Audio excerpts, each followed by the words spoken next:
मानो love marriage का चलन चला है। हर किसी के सर पर बस लव मैरिज का ही भूत सवार है। इसमें से एक है सुहाना।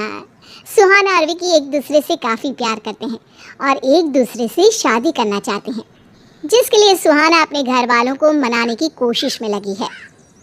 माँ मान जाओ ना, विकी बहुत अच्छा लड़का है। कोई काम नहीं करता वो, आवाराओं की तरह यहाँ वहाँ बस घूमता रहता है। क्या करके खिलाएगा तुझे? हम कैसे भी कमा कर खा लेंगे, हमारी बस शादी करा दो। अरे वो जात बिरादरी का भी नहीं है, लोग देखेंगे तो थू थू करेंगे हमारे ऊपर। ना बाबा ना, मैं तो सोच भी नहीं सकती तेरी शादी उससे कराने की। अब और जिद मत करो सुहाना बेटी, हम तुम्हारे लिए जो भी सोचेंगे तुम्हारे भले के लिए ही सोचेंगे ना। नहीं नहीं नहीं, मुझे बस विकी से शादी करनी है, मैं कुछ नहीं जानती। सब तुम्हारी ही गलती है सावित्री, इस लड़की को इतनी छूट दे रखी है ना। देखो कितनी बदतमीज हो गई है। तेरी शादी तो अब कल की कल ही होगी मेरे दोस्त के बेटे विवेक के साथ। जिसके बाद सुहाना के पापा जबरदस्ती उसकी शादी अपने दोस्त के बेटे विवेक के साथ करा देते हैं। वहीं विवेक एक बहुत ही टैलेंटेड बिजनेसमैन होता है। वो लोग काफ़ी अमीर भी होते हैं। शादी के बाद सुहाना के ससुराल में। बहू तो यहाँ खुश तो है ना? हाँ माँ जी, अब शादी तो हो ही गई है, खुश ना खुश से क्या फ़र्क पड़ता है। जब मेरे माता पिता ने मेरी खुशी नहीं देखी तो आप लोग क्यों परवाह कर रहे हैं? क्यों, तुम इस घर की बहू और मेरी बीवी हो, तुम्हारा ख्याल रखना हम सबकी जिम्मेदारी है। ससुराल में सुहाना को सब बहुत प्यार करते थे। फिर एक दिन सुहाना को उसकी एक सहेली का कॉल आता है। हेलो सुहाना, कैसी है? जब पता है तो पूछ क्यों रही है? हाँ, बड़े घर में शादी हुई है, विकी को धोखा दे के खुशी से तो रहेगी ना तू। कैसे बात कर दी है तू पिंकी? भले ये लोग कितने भी अमीर हो, मेरा मन यहाँ बिल्कुल नहीं लग रहा विकी के बिना। मुझे पल पल उसकी याद आती है। समझ में नहीं आता क्या करूँ कि ये लोग मुझे खुद यहाँ से निकाल दे और फिर मैं विकी के पास चली जाऊँ। मेरे पास एक आइडिया है, तू कहे तो बताओ। अरे बोलना जल्दी।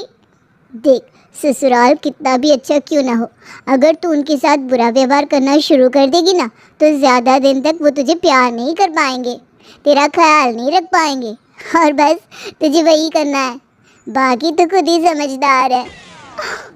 थैंक यू मेरी दोस्त, एक तू ही तो है जो मुझे हमेशा राइट गाइडेंस देती है। जिसके बाद सुहाना लग जाती है अपने मिशन पर।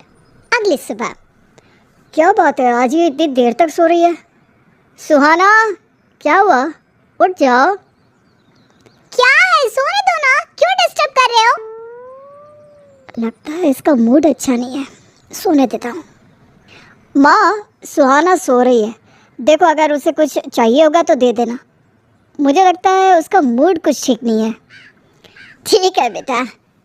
फिर विवेक ऑफिस चला जाता है। वहीं दोपहर के समय सुहाना उठकर हॉल में आती है। बहू, अब कैसा फील कर रही है बेटा? क्यों, ट्रीटमेंट करेंगी आप मेरा? नहीं, मैं तो पूछ रही थी कि तेरा मूड कैसा है। विवेक बता रहा था कि शायद तू अच्छा फील नहीं कर रही है सुबह से। हाँ ठीक हूँ मैं, अपना काम करिए आप। तू बैठ, मैं तेरे लिए चाय बना कर लाती हूँ। फिर सास सुहाना को चाय लाकर देती है। चाय बनाइए, काढ़ा इतना कड़वा। कोई बात नहीं बहू, मैं नौकर को कह देती हूँ बनाने को। रामू काका, बहू को एक कप चाय ला के दे दो और ये चाय और कप के टुकड़े यहाँ से साफ कर दो। ठीक है मालकिन। चाय रहने ही दो। शाम को बहू जानबूझकर सारा खाना बेकार बनाती है। ये खाना किसने बनाया आज? मैंने बनाया है। क्यों? पक्का अभी मुझसे झगड़ा करेंगे और मुझे टॉपिक मिल जाएगा घर से जाने का।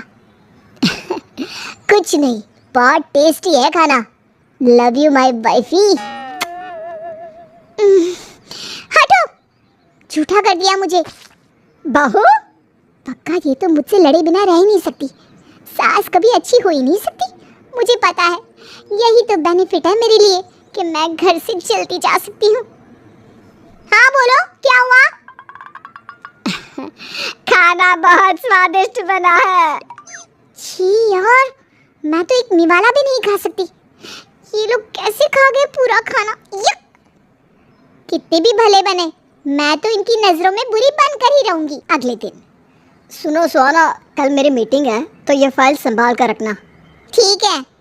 सुहाना जानबूझकर फाइल कपबोर्ड के कोने में फेंक देती है और अगली सुबह, वो फाइल कहाँ है सुहाना? मुझे ऑफिस के लिए देर हो रही है। ओह शिट, वो देखो, वो फाइल तो चूहे ने कुतल दी। ओह नो, ये क्या हो गया? आप? कुछ नहीं, मेरे लैपटॉप में इसका पीडीएफ है, मैं ऑफिस में जाके प्रिंट आउट निकालूंगा। तुम स्ट्रेस मत लो डार्लिंग। ओह गॉड, कैसा आदमी मिला है मुझे, इसे तो गुस्सा ही नहीं आता। जाके अपनी सास का हाल लेती हूँ। हॉल में सास बैठकर टीवी देख रही होती है कि तभी सुहाना जूस पीते हुए वहां आती है और सास के सामने जाके सारा जूस सास के ऊपर थूक देती है। ओह सॉरी सासू माँ, गलती से ठसका सा लग गया था। पक्का अब तो ये मुझे घर से बाहर निकाल ही देगी। अरे कोई बात नहीं बहू, संभाल कर। अक्सर ऐसा होता है, हम अगर कोई चीज़ जल्दबाजी में पिए ना तो ठसका लग जाता है। मैं जाके चेंज कर लेती हूँ, तू टेंशन ना ले बेटा। ओ भाई, ये लोग इंसान है या ड्रामा कंपनी? गुस्सा ही नहीं आता इन्हें। कैसे चलेगा यार। अब कुछ तगड़ा जुगाड़ करूंगी कि मैं इस घर से आउट हो ही जाऊं और अपने विवेक के दिल में। रात के समय बहू ड्रिंक करके घर आती है। बहू, तूने ये क्या हाल बना रखा है? तुझसे मतलब बुढ़िया, अपने काम से काम रख समझी। हट जा यहाँ से। वो सास को धक्का देती है, सास जमीन पर गिर जाती है। सुहाना, ये क्या बदतमीजी है? माँ है वो मेरी। मेरी तो नहीं है ना माँ। हटो, मेरा जो मन आएगा मैं करूँगी। तुम लोग कौन होते हो मेरी लाइफ में दखल देने वाले? बहू, हम तेरी बदतमीजी सहन कर रहे हैं, इसका मतलब ये नहीं कि तू कुछ भी करेगी। My life my choice. करूँगी कुछ भी। रखना है तो रखो घर में, नहीं रखना तो नहीं रखो। बाय बाय, मैं जा रही हूँ। क्यों हंगामा कर रही हो? सब कुछ तो ठीक है। कैसे ठीक है? कुछ ठीक नहीं है। तुम्हारी हिम्मत कैसे हुई मुझे डांटने की, मुझसे आंख उठाकर बात करने की? मैं जा रही हूँ यहाँ से। जाने दे बेटा, इससे खुद ही बात समझ में आ जाएगी। तुम्हें जाना है तो जा सकती हो, लेकिन तुम हमारे बिना नहीं रह पाओगी। सुहाना बैग लेकर घर से निकल जाती है। फाइनली मैं जो चाहती थी वो हो ही गया। ओह गॉड, इस परिवार से मुझे छुटकारा मिल ही गया। अब मैं अपनी जान, अपनी मोहब्बत मेरे विकी के साथ आराम से रह सकती हूँ। तभी विकी बाइक लेके वहाँ आता है। आ गई तू? चल बैठ जल्दी, अपन इधर से कहीं दूर जाएंगे, उधर ही रहेंगे। हम दोनों को अब कोई अलग नहीं कर सकता। कितना दिन तेरा वेट किया है मालूम है तेरे को? मेरे को तो लगता है कि अमीर पति पाके मुझे तो भूल ही गई थी। लेकिन मेरा प्यार में ताकत ही ऐसी है कि तेरे दिल में अब भी मैं चूं। विकी की बातें सुहाना ध्यान से सुन रही थी और उसे अपने ससुराल वालों की अच्छाई याद आने लगी। मेरे पति ने भी आज तक मुझसे तू तड़ाक से बात नहीं की, और ये कैसे बात कर रहा है मुझसे? मैंने उन लोगों को कितना सताया, लेकिन कभी सासू माँ ने या विवेक जी ने मुझसे ऊंची आवाज़ में बात तक नहीं की। मैंने इस कोयले के लिए अपने हीरे जैसे ससुराल को छोड़कर जाने का सोचा भी कैसे? जिसके बाद सुहाना भागकर अपने ससुराल की ओर लौट जाती है। अरे ओए मेरी आइटम किधर जा रही है? विकी खूब आवाज़ लगाता है, लेकिन सुहाना लौट कर नहीं आती ससुराल में। मुझे माफ़ कर दीजिए, मैंने ये सब आप लोगों के साथ जानबूझकर किया। तुम्हें सफाई देने की कोई ज़रूरत नहीं है बहू, हमें सब पता है।